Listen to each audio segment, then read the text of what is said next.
Ladies and gentlemen, for a more authentic presentation, portions of the program you are about to hear were actually recorded on the scene. The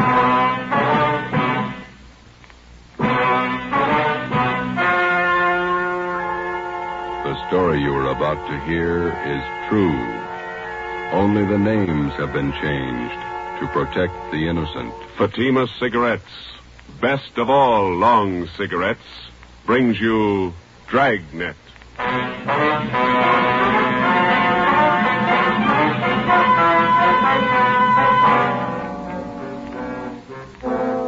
You're a detective sergeant. You're assigned to robbery detail. A gang of hold-up men have been running loose in your city. They've committed more than a dozen robberies. They're heavily armed, quick to shoot. Your job, stop them. If you want a long cigarette, smoke the best of all long cigarettes. Smoke Fatima. Fatima is the long cigarette which contains the finest Turkish and domestic tobaccos superbly blended to make Fatima extra mild. And that's why Fatima has a much different, much better flavor and aroma than any other long cigarette. That's why Fatima is doubling and redoubling its smokers. So, if you want a long cigarette, smoke the best of all long cigarettes. Smoke Fatima. Dragnet, the documented drama of an actual crime. For the next 30 minutes, in cooperation with the Los Angeles Police Department, you will travel step by step on the side of the law through an actual case from official police files. From beginning to end, from crime to punishment, Dragnet is the story of your police force in action. It was Saturday, July 21st. It was hot in Los Angeles. We were working the night watch out of robbery detail. My partner's Ben Romero. The boss is Thad Brown, chief of detectives. My name's Friday. I was on the way back from the record bureau, and it was 6:55 p.m. when I got to room 27A. Robbery detail. Hi, Joe, you ready? Let's go. Where'll I dump this top coat? Yeah. It's too hot out tonight for that. Yeah, the rest of the guys take off already? Yeah, we better hustle. How many men are working this thing tonight? Must be at least 50, covering every drugstore in the South Central area. Mm-hmm. Which one did we draw? Naomi in South Alameda, the Rex Pharmacy. Yeah. Parking lot across the street. We can cover the pharmacy from there. We better check out a Thompson from the business office first, huh? That's a good idea. We might as well be ready. They are. Who got the tip the gang was moving into the south end of town? Johnny Powers, one of his informants. Okay, here we are. Business office, Blair. Yeah, I'll take care of it. Thanks. Hey, Blair, do you want to check out a Thompson for us? Okay, Friday. Heavy duty? Yeah, kind of. There's a sign-out book. Thank you. Hey, you might as well give us a shotgun while you're at it, Blair. Okay. Check these out for an hour. Sounds like a busy night for you fellas. Maybe. Thompson's okay. So the shotgun. Want to sign up for the shotgun too, Joe? Yeah, okay. One Thompson submachine gun, one shotgun. You got those serial numbers there, Blair? Yeah. Thompson 67811. 67811. Yeah. Shotgun 655228. 5228. Okay. Signed, Joe Friday. Serial number 2288. Ben Romero. What's your serial number, Ben? 4633. Oh, yeah. 33. 6 shells for the shotgun, 50 shells for the Thompson, okay? All right, I'll sign for him. Okay. Gang's pretty rough, I understand. Gun heavy. Yeah, that's what they tell us. Okay. Here's the book, all signed. Okay. Here you go. A lot of firepower there. Yeah. Hope you don't have to clean them when we bring them back. We went down to the basement of the city hall, picked up our car, 80K, and drove out to Naomi and South Alameda streets.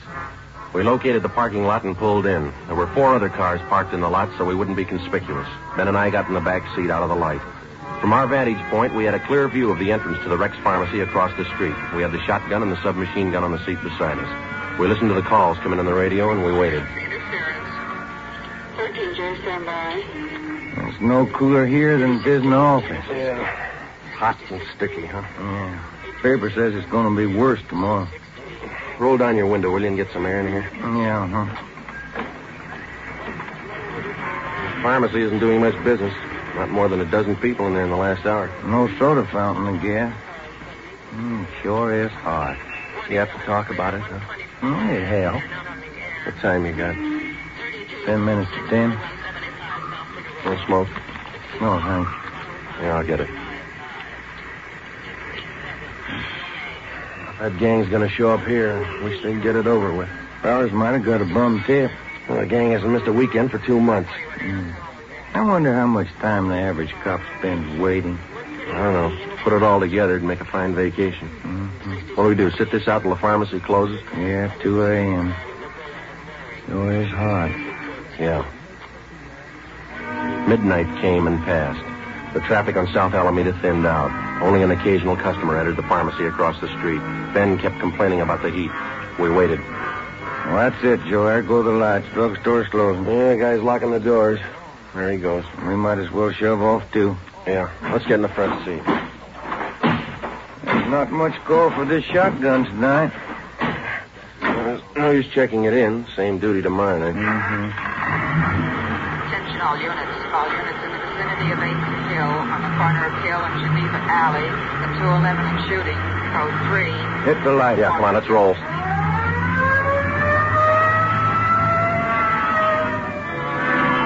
Sunday, July 22nd, 2:15 a.m. Ben and I pulled up at the Merchant Security Trust Company on the corner of South Hill and Geneva Alley.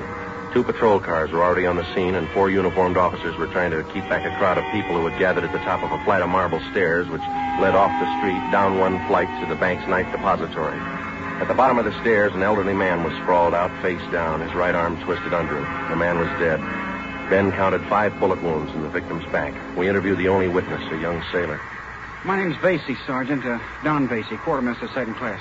Here's my ID card. You saw the shooting, Mason? I was about a half a block away. I just came out of the bar down the street there, the Top Hat. Yeah? Had a couple of beers, then I left and I started walking back to the hotel. When was that? About 5 after 2. Go on. Well, before I got to the corner, I saw this man ahead of me. He crossed the street and headed over for the bank. Then this car pulled up and some guys got out. They ran over to the man and it looked like they were frisking him. Yeah? All of a sudden, I heard shots. The man ran for the stairs here, and it looked like he stumbled and fell. A bunch of guys jumped back in the car and drove away. What'd you do then? Well, I ran up to see what I could do for the old man. He was lying down there where he is now. Nothing I could do for him. I yelled for a cop. Did you get a look at the men in that car? No, I just saw him from a distance. 4 of them, maybe 5. What about the car? Did you see the license number? The last couple of numbers, that's all. 699. Couldn't see the rest. What was it, a coupe or sedan? A sedan, maroon color. It was a Pontiac, either a 1940 or 41. You sure about that? I used to own one back in Delaware, 1940 model. I sold it to my brother when I went in the Navy. I'm sure all right. And you're sure about the number of men in the car? Oh, yes, sir. 4 or 5, no more. I see, thanks. Well, will you drive back to the office with us and give us a full statement? Sure, Sergeant. Anything you say. You can wait in the car, Vasey. We won't be long. Sure. Well, what do you think? I don't know. Drugstore gang? Said there were 4 guys. Could be. No description. Maroon car. 3 numbers off the license plate. Pretty thin. Yeah, looks like a hard summer.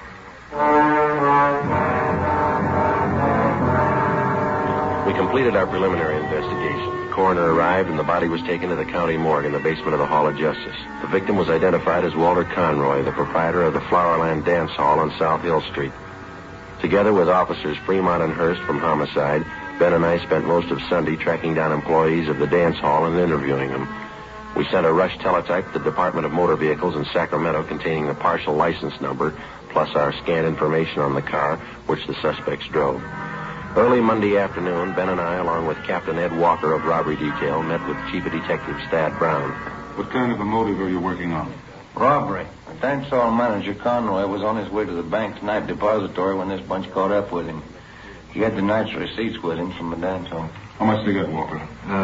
$350. They missed over 1,000 Conroy had in an inside pocket. No idea who pulled the stick up? It could have been that drugstore gang. Why them? They haven't missed working a weekend night for 2 months. There's no sign of any other job that they might have pulled Saturday. Just a hunch, Chief. Nothing to go on. We'll have to guess our way for a while. Sacramento checking the description of the car, the numbers off the license plate? Yeah, ought to have an answer this afternoon. Any leads on the drugstore gang at all? Plenty. None of them good. Suspects are loaded down with guns. That's all we know. Excuse me. Brown speaking. Just a minute. Friday's for you. Oh, thanks. Reach it over here. Friday. Yeah, Ralph. How many? Yeah. Okay, thank you. Well, I got an answer from DMV Sacramento about the holdup car. What did they say, Joe? Well, they looked up the possible combinations of 1940 or 41 Pontiac sedans with the numbers 699 on the license plate. Yeah? 123 possibles to check. Not much choice. No car of that description on the hot list. Killer might be the legal owners. 123. Well, even after we check them, we still might not have the right party. That's right. If we got a better lead, we'll work on it. Nope. Well, then ride this till it falls apart. For the next 13 days, Ben and I, Fremont and Hurst from homicide, plus a half a dozen other men, hacked away at the list of 123 car registrations, any one of which could have been issued to the holdup car. The color of the sedan didn't help us much to start with, since California vehicle registrations do not include the colors of the cars. After 14 days of gradual elimination of possibles, the field was narrowed to 6, then 4, and then 2. August 6th, Monday, 5:30 p.m. Ben and I were called to Thad Brown's office. Gentlemen, you check out that last possible yet? About 20 minutes ago. It didn't pan out. What about Hurst and Fremont? They had one left. Right here. Could be the answer. Yeah. 1940 Pontiac sedan, license number 4X-ray 699. Last registration, San Diego. Sounds good. We teletyped to San Diego police. They say the car's been sold to a woman out in Santa Monica. Anyone checked her? Well, that's what I want you two for. San Diego and Santa Monica. Well, it's in the right area. Can't afford to miss now. I hope it's the right one. Well, it's got to be. Check it. Ben and I checked the woman in Santa Monica, Mrs. Fielding. She told us that she had sold the car 6 months before to a friend who lived in Bakersfield. We contacted her friend. He told us the car had been traded in by him to an auto dealer in Pasadena. We checked the dealer. He said the car had been sold off his used car lot 2 months before. The new buyer had given his name as Emil Thurston. 2 names were given as reference, Lloyd Newton and John Lacombe. We ran a routine check through the record bureau.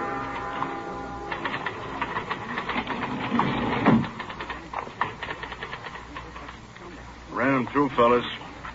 Here's the packages. Get a make for him? On all 3. What'd you find on Thurston? Let's see. Thurston, 2-time loser, second time up to Q on 5 counts of armed robbery. On parole from Quentin now. How about the other 2? Lacombe, let's see. Preston Reformatory, 2 terms, went up 3 years ago, violation of Dyer Act. He's on parole, too. What about Newton? Did you make him? 2 terms in Oklahoma. They're looking for him now, jump parole. Can I look at that just a minute, Frank? Sure. Let's have all 3 of them here. Take a look, Ben. Each one of the mama sheets on these 3 guys. Yeah.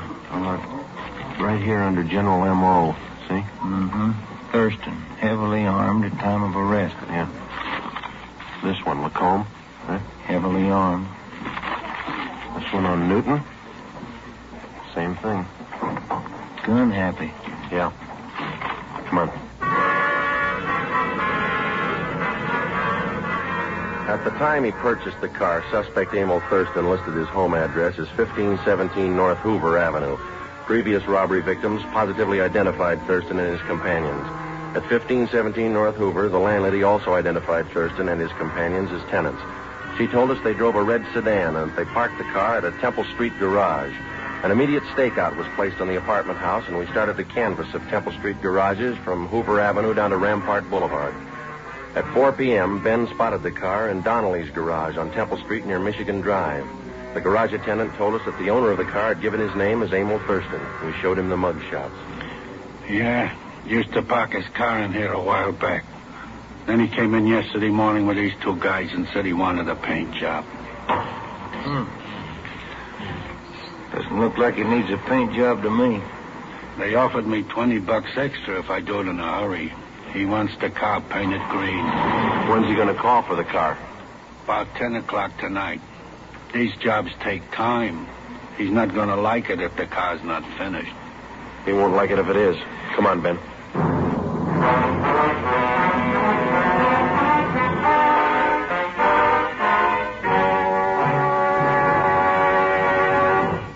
You are listening to Dragnet, authentic stories of your police force in action. Now, here is an authentic report from Fatima Cigarettes. In 1949, Fatima doubled, tripled, and quadrupled its smokers. In 1950, enjoy Fatima yourself. You'll find Fatima extra mild. Because Fatima is the long cigarette which contains the finest Turkish and domestic tobacco superbly blended to make Fatima extra mild. You'll find Fatima tastes much better. Fatima's superb blend gives you a much different, much better flavor and aroma than any other long cigarette. You'll find Fatima tops in cigarette quality. Fatima has always stood for the best in cigarette quality. For a new year of greater smoking enjoyment, buy Fatima in the appealing golden yellow package. You'll agree, Fatima is the best of all long cigarettes.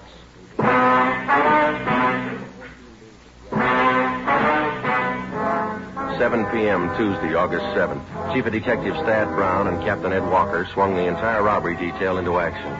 The stakeout at the apartment house on North Hoover continued.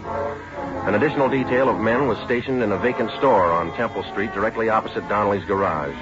Donnelly's garage was a small family outfit, and the only spot from which we could cover it thoroughly without being seen was from a large paint locker set up against the right wall. The garage man cleared enough room so that Ben and I could fit into the locker in a half-stooped position. 2 small latches were rigged up so that we could pull the doors closed from the inside. 4 ventilation holes at the top and bottom of the doors provided us with peepholes. At 8 o'clock that night, Ben and I took our places inside the locker. The trap was set. We waited. Can you see all right, Joe? Yeah. It's hot in here. Stale air. Tight fit. I'm getting a cramp in my shoulder. What time did that garage man say he closed? 11 o'clock. This lousy paint smells. Stuff in there. Hey, that car pulling in. Can you see the driver? Wait a minute. It's nothing. Somebody getting gas. Hope they show up.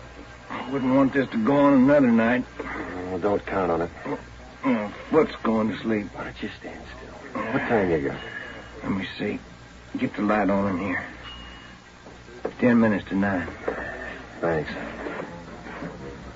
The popular conception of the working detective rarely includes a glimpse of his everyday run-of-the-mill duties. Filling out forms, conducting interviews, or waiting long, monotonous hours parked in a car or standing half-crouched in a garage paint locker. It's slow, dull, and tedious, and it's 95% of the police officer's job. By 10 o'clock that night, there was still no sign of Thurston and his friends. The cramped locker got more cramped with the passing minutes. The air was thick with paint fumes. We waited. At 10:55, a taxi pulled to a stop in front of the garage. 3 men got out. You see him, Joe? Wait till they step into the light. There's another guy still in the cab. Here he comes. There's the first guy. Yeah, it's Thurston.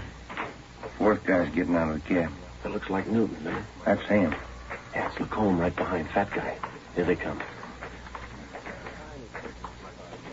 Sure do look the part. All right. Unlatch your door, but don't open it. Yeah. Quiet, Ben. What's the matter? That latch is stuck. Wait a minute. Did you get it? No, it's really stuck. All right, tap it with your gun stock. Come on, easy. There. There it is. It's loose. Good. Can you see where they are now? Yeah. Talking to the garage man. Start looking this way. Now, you just stay that way, huh? You ready? Okay. Don't tip him off till we're right on top of him. Let him get away from that garage man, huh? Right. All right, let's go. Approximately 25 or 30 yards separated us from the suspects. I glanced across Temple Street at the vacant store where Thad Brown and the other men were staked out. 25 yards is a long way to walk when you're approaching a murderer, and you know that he won't hesitate to kill you in order to escape. Ben flipped the safety off the machine gun. We were almost halfway across the garage, 15 yards away. Thurston turned and saw us. Look out, Joe! Stop them! I got one of them! They ducked behind the car, went up the stairs, 3 of them. Come on! Hey, where'd they go? Up the stairs.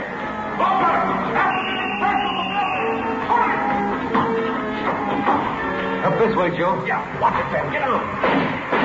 They're somewhere back in that corner up there. You're trapped. Throw down your gun. All right, Ben, give it over.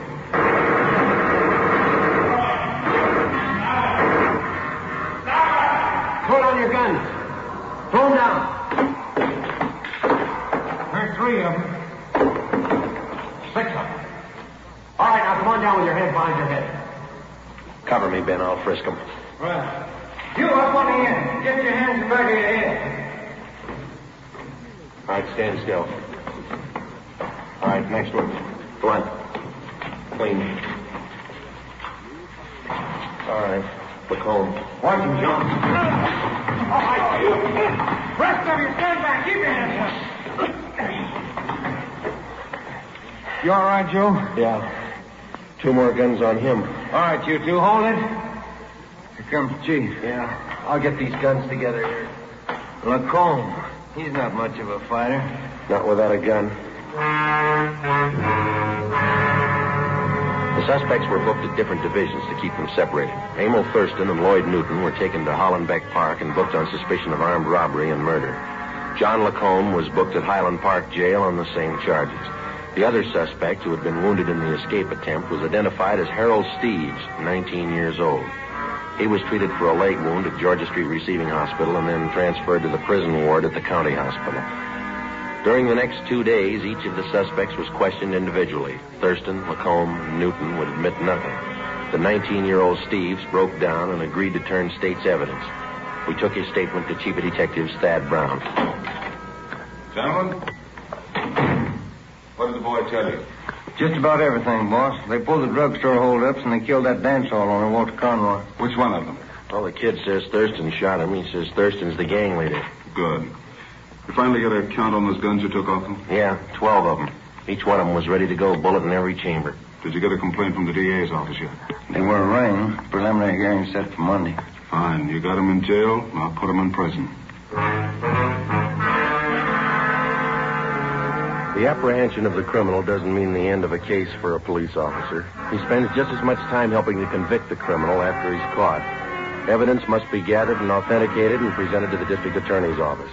If confessions are possible, they must be obtained and put in order. The officer must also help out in formulating the case and in testifying at the trial of a suspect. On October 30th, almost 3 months after the Thurston gang was apprehended, they were brought to trial in Superior Court. It was a routine affair. Harold Steeves took the stand and told the story of the gang's activities. The victims identified the suspects and testified to the robberies. Both Ben and I took the stand and testified to the arrest and possession of guns by the defendants. We received no cross-examination. On the morning of March 2nd, the case went to the jury. Ben and I had lunch with Lieutenant Rombo from robbery in the City Hall cafeteria, and it was 5 minutes past 1 when we got back to the office. Oh, it sure was good soup today. Yeah, it was a nice lunch. You want to check the mail? I didn't yet. I'll get it. Robbery Friday. Yeah? When? Right. Lacombe and Thurston. They just broke jail. Within 7 minutes, a dragnet for the escaped criminals had been thrown around the entire city. Chief of Detectives Thad Brown directed the operation. At 14 minutes past 1, he called us to the photocopy room. The machines were turning out duplicate mugshots of Thurston and Lacombe for distribution at the rate of 1 every 4 seconds. You want us to stand by, Chief? For the moment, yeah. We got all the help we need on the street. How'd they pull the break, anyway? He slugged the deputy when he brought in their lunch. Used a steel leg from one of the benches in the prisoner's tank. Yeah? They beat the deputy right into the ground, but he held on to Newton. He didn't get away. Well, how'd Thurston and Lacombe ever get out of the building? He's a real freak. They slugged the elevator man and got down to the basement. Right then, an ambulance crew was wheeling a body in the morgue. The attendant left the ignition keys in the ambulance. Shouldn't be too rough to track them if they're in an ambulance. Tougher than you think. How those copies coming, Frank? Fast as we can make them, Chief. Have another batch for you in a minute. You had any reports at all yet, boss? Couple. They're moving fast. Frank, you want to get that? I can't see in this dark room. Yeah, I'll get it. Yeah? Chief Brown in there? Yeah, come on in. Now, Walker, what do you got? Killer dry with it. Oh, yeah. Now, what do you got? Gas station out on Sunset. Lacombe and Thurston just held it up. We picked up our car in the City Hall garage and drove out to the service station on the corner of Sunset Boulevard and Lorraine Drive. Detectives Ruiz and Stromwell from robbery were already on the scene. The two escapees had abandoned the ambulance there, robbed the station of $56 in currency, and stolen a 1938 gray Packard coupe, license number 7 Robert 6336. We left the station and started to cruise the area. It was 1:55 p.m. Attention all units, attention all units. Get it up, Joe. 6380 North Sunset at 211 in progress. 6380 North Sunset at 211 in progress. Code 3. This is the 6100 block. Yeah, come on. At 6380 North Sunset. Yes, look. Maybe. Push it. Hey, that car pulling out up ahead there. A gray coupe. Wait a minute. 7 Robert, that's them. Lights changing. They can't make it. They're going through. They're skidding. They hit the lamppost. Broke it off. All right, pull up. Come on. Right. All right, let's go. Lucky if they live through this one. Yeah. All right, come on. Help me with this door. Yeah, all right. Pull. Can you take him? Yeah. I'll get Lacombe. You look okay? Yeah. Get Thurston out of here. Right. Come on, you. Come on. All right, Lacombe, come on. I'll kill you. Oh, sure you will. Come on. I'll kill you. All right, don't try to walk. How's Thurston, Ben? Seems okay. Couple of scratches. All right, sit down over there. Lacombe slugged the guard. It's funny. They don't look very tough. They can't play their part. They haven't got their guns. The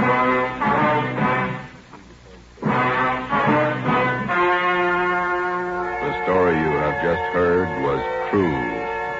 Only the names were changed to protect the innocent. On March 3rd, 1947, trial was held in Superior Court, Department 91, City and County of Los Angeles, State of California. In a moment, the results of that trial. It's amazing how many long cigarette smokers are changing to Fatima. Here are the actual figures. New York Division. Fatima sales up 132%. Chicago Division. Fatima sales up 453%. Los Angeles Division. Fatima sales up 545%.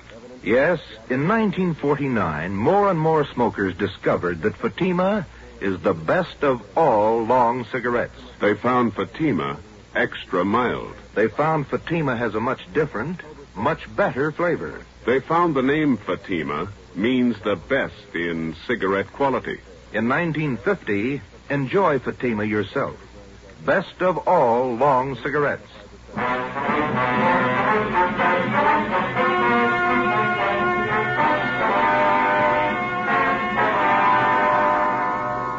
Emil Thurston, John Lacombe, and Lloyd Newton were convicted of first-degree murder and robbery and sentenced to life terms. For turning state's evidence, 19-year-old Harold Steves received special consideration. As a result of the jailbreak, Thurston and Lacombe were convicted of assault and escape.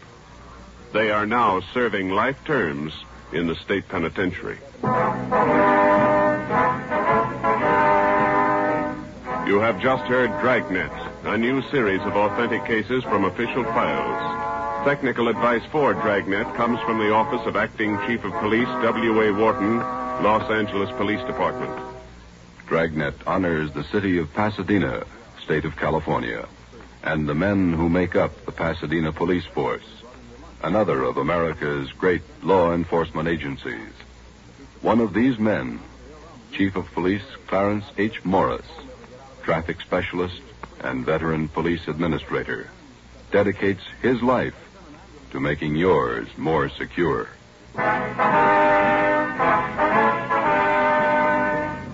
Fatima Cigarettes, the best of all long cigarettes, has brought you Dragnet, portion transcribed from Los Angeles. Be sure to hear songs by Morton Downey tonight on NBC.